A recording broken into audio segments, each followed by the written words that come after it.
Bonjour à tous, entre Bouadouz qui met un contre son camp contre l'Iran, Ryan May qui enchaîne les bonnes prestations et les mauvaises prestations, Hamdallah qui ne sait pas contrôler un ballon, En-Nesyri qui n'est pas toujours régulier, et enfin Walid Chedira qui court sans tirer. Par rapport à notre équipe nationale, au niveau des buteurs, on n'est clairement pas gâté. Et du coup, dans cette vidéo, j'ai décidé de te présenter au total 5 buteurs qui peuvent être fiables pour notre équipe nationale durant les prochaines années à venir, étant donné qu'on le sait, ça a toujours été un problème les buteurs au niveau du Maroc. Bien évidemment, juste avant qu'on commence avec cette vidéo, si ce n'est pas fait, je t'invite à t'abonner, à liker et à commenter cette vidéo, également activer la cloche des notifications pour m'aider à atteindre au plus vite les 10 000 abonnés. Tout d'abord, on va commencer par s'intéresser à un buteur qui est plutôt très intéressant, c'est tout simplement Amin Salama. Il a 22 ans, il évolue du côté d'Angers et sincèrement c'est plutôt pas mal ce qu'il propose là-bas, en tout cas au niveau de ses qualités. Au niveau des statistiques, c'est pas non plus exceptionnel parce qu'en 15 matchs, il a marqué 3 buts et délivré seulement une passe décisive, donc c'est quand même pas fou. Avec le temps, c'est des statistiques qui peuvent augmenter.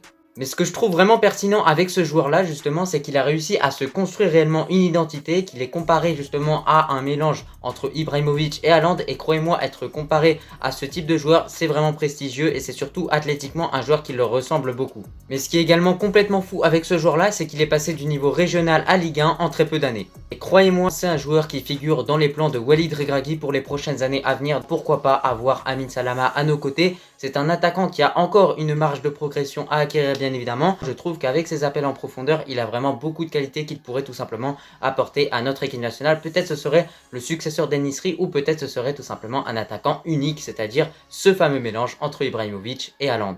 Donc voilà, dites-moi bien en commentaire ce que vous en pensez de Amin Salama, mais moi je trouve que ça peut être un joueur qui peut être plus que prometteur. Il a 22 ans, donc pourquoi pas directement le convoquer dès le prochain rassemblement. On a parlé d'Amin Salama, maintenant on va s'intéresser à un joueur qui est beaucoup plus expérimenté, un joueur qu'on connaît déjà, c'est tout simplement Tariq Tissoudali, et en tout cas on espère qu'il va revenir au plus vite avec notre équipe nationale parce qu'on sait à quel point vraiment c'est un buteur de qualité. Il l'a montré, c'est tout simplement le joueur qui a réussi à nous qualifier pour cette Coupe du Monde 2022 en quelque sorte, parce qu'il a marqué 2 buts contre la RDC. Un lors du match aller qui nous a permis d'égaliser dans ce match compliqué au Stade des Martyrs au Congo, et au final lors du match retour à Casablanca il a également marqué. Et malheureusement à cause d'une blessure il a dû renoncer à disputer cette Coupe du Monde 2022, et alors là vraiment c'est dommage parce que j'imagine pas le niveau du Maroc avec un Tariq Tissoudali en forme. Sincèrement on aurait pu voir une équipe marocaine encore plus performante. Premièrement, concernant Tariq Tissoudali, c'est un joueur que j'aime bien comparer à Benzema étant donné qu'il possède énormément de qualités. Il est très bon en dribble, il va très vite, il est bon en accélération de façon générale et surtout il est très efficace devant les buts. Il y a une grosse qualité qu'il possède, c'est tout simplement le simple fait qu'on a vraiment un joueur qui est très à l'aise techniquement, capable de contrôler n'importe quel ballon, capable d'aller vraiment de l'avant avec beaucoup de détermination, et sincèrement on a besoin de joueurs comme ça pour aller par exemple chercher une CAN. C'est vraiment des joueurs de CAN. Pour vous prouver à quel point il est efficace, durant cette saison 2021-2022 du côté de la Gantoise, il a tout simplement marqué en 34 matchs, 21 buts et a délivré 5 passes décisives.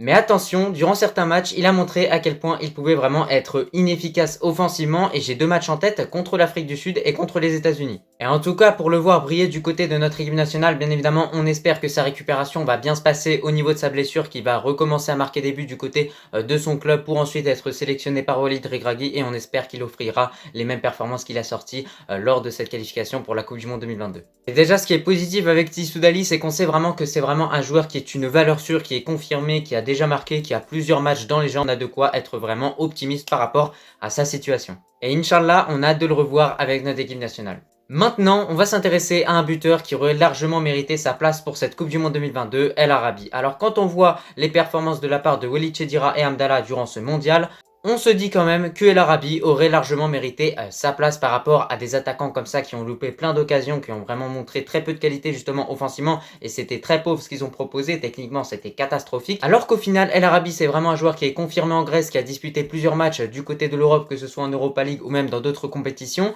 mais de façon générale je pense que clairement ce joueur là méritait sa place par rapport à Walid Chedira et Hamdallah. D'ailleurs je vais vous donner un exemple, lors de ce match contre la France, le Maroc était en train de perdre, le Maroc avait l'occasion d'égaliser dans ce match-là. Hamdallah se présente face au but, au lieu de tirer, il va s'enfermer dans le coin. J'ai envie de vous dire que par exemple, si on aurait mis El Arabi dans cette situation, El Arabi, je le connais quand même, c'est un attaquant qui aurait allumé le gardien. Et pour cette saison 2021-2022 du côté de l'Olympiakos, il a marqué 16 buts au total et a délivré 2 passes décisives. Sincèrement, c'est un bilan qui est plutôt convenable au final, et j'ai envie de vous dire que sincèrement, ça peut être une piste intéressante malgré son âge. Là, vous voyez, pour l'instant, on s'est intéressé à une seule pépite, c'est Amin Salama, il a 22 ans. Et là, maintenant, on va s'intéresser justement maintenant à une autre pépite réellement, parce qu'avant on s'est intéressé à Tariq Tissoudali, à El Arabi, c'est vraiment des joueurs d'expérience qu'on connaît déjà. Celui-là, ça peut être une valeur sûre pour l'avenir très clairement, c'est Ilyes Ousni. On en entend beaucoup parler durant ces derniers temps, bien évidemment, étant donné qu'il a prolongé du côté du PSG. C'est vraiment une bonne nouvelle du côté marocain. Donc en tout cas, on espère qu'il va jouer pour le Maroc. C'est vraiment un joueur qui possède beaucoup de qualités et sincèrement, pourquoi pas, ça peut devenir le Haaland marocain, vraiment un superbe buteur. En tout cas, c'est ce qu'on lui souhaite et c'est ce qu'on aimerait vraiment avoir comme buteur parce qu'on sait à quel point vraiment on souffre beaucoup avec ce problème de buteur. Et s'il pourrait être réglé avec un joueur comme Ilyes Ousni, pourquoi pas. Faut qu'il reste longtemps, je pense, au PSG pour vraiment bien progresser, pour tout d'abord avoir un statut de remplaçant, ensuite un statut de titulaire, ce serait complètement fou déjà pour lui. Et s'il joue au PSG, c'est qu'il a un bon niveau, donc bien évidemment, ensuite il sera convoqué. Je pense qu'avec ce joueur-là, il ne faut pas précipiter les choses et je pense que vraiment, dans les prochaines années, c'est un joueur qui va continuer de monter petit à petit en niveau. En tout cas, c'est ce qu'on lui souhaite, Inch'Allah. Et bientôt, on le verra sous notre maillot, en tout cas, si Walid décide de le convoquer.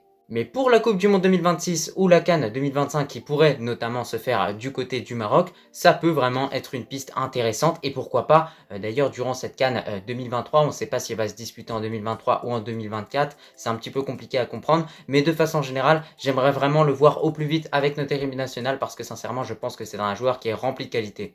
Pour clôturer cette vidéo, on va s'intéresser à une dernière pépite au poste de buteur, c'est Abdallah, joueur évoluant du côté de l'Atlético, il a 18 ans et lui est vraiment prometteur, c'est un petit peu le même cas de figure de Ilyes Ousni, sauf que l'un joue du côté du PSG, l'autre joue à l'Atlético, ce sera un jeu un peu plus défensif pour Abdallah plutôt que Ilyes Ousni qui a un jeu beaucoup plus offensif avec le PSG, mais ça n'empêche pas que pour ces deux-là, on a vraiment un objectif qui est similaire, c'est-à-dire commencer à rentrer un petit peu avec l'équipe première, commencer à être convoqué, commencer à devenir pourquoi pas remplaçant, pour ensuite dans les années à venir s'imposer en tant que titulaire et après on pourra parler. Mais à l'heure actuelle, ces joueurs ont encore beaucoup de temps devant eux et donc devront prendre les bonnes décisions. Mais du côté d'Abdallah, c'est plutôt intéressant ce qu'il propose avec les jeunes de l'Atlético parce qu'en 20 matchs de championnat, il a marqué 13 buts et en Youth League, du coup la Ligue des Champions pour les jeunes, en 6 matchs, il a marqué 3 buts. Donc c'est vraiment des statistiques qui sont pas mal et pourquoi pas, on détiendrait notre futur buteur. Maintenant, à voir s'il reste à Atlético, mais déjà il y a quelque chose qui est positif avec ce joueur-là, c'est qu'il joue avec le Maroc, du coup bien évidemment son choix entre le Maroc et l'Espagne est déjà fait. Moi je sais pas ce que vous en pensez, mais clairement ces deux petits buteurs, j'ai hâte de voir ce que ça va donner pour eux dans l'avenir bien évidemment. Dis-moi en commentaire ce que tu en penses et en tout cas on verra s'ils vont bien évoluer ou pas. Bon bah écoutez, c'était tout pour cette vidéo, je t'ai présenté au total 5 buteurs de qualité qui pourraient tout simplement devenir le titulaire en tant que buteur dans notre équipe nationale. En tout cas ça n'empêche pas que quand même En-Nesyri sort de bonnes performances de façon générale, on l'a vu d'ailleurs durant cette Coupe du Monde 2022, il a marqué plusieurs buts donc ce qui montre à quel point En-Nesyri peut-être commence un petit peu à monter en niveau au fur et à mesure des années, mais ça reste quand même la piste la plus sûre actuellement. Mais pourquoi pas, Tissoudali ça pourrait être une bonne solution, on n'a pas encore vu ce que ça donnait pour ce joueur là justement avec Walid Regragui. D'un côté, nous avons les joueurs expérimentés avec El Arabi et Tissoudali et de l'autre côté, nous avons le goût du risque que Walid Regragui va devoir avoir s'il a envie de jouer avec justement ces pépites qui sont prometteuses, Ilyes Ousni, Abdallah et notamment Amin Salama. En tout cas, on verra ce que le futur nous réserve, Inch'Allah. Moi, je te remercie de regarder cette vidéo dans son entièreté et je te dis à la prochaine.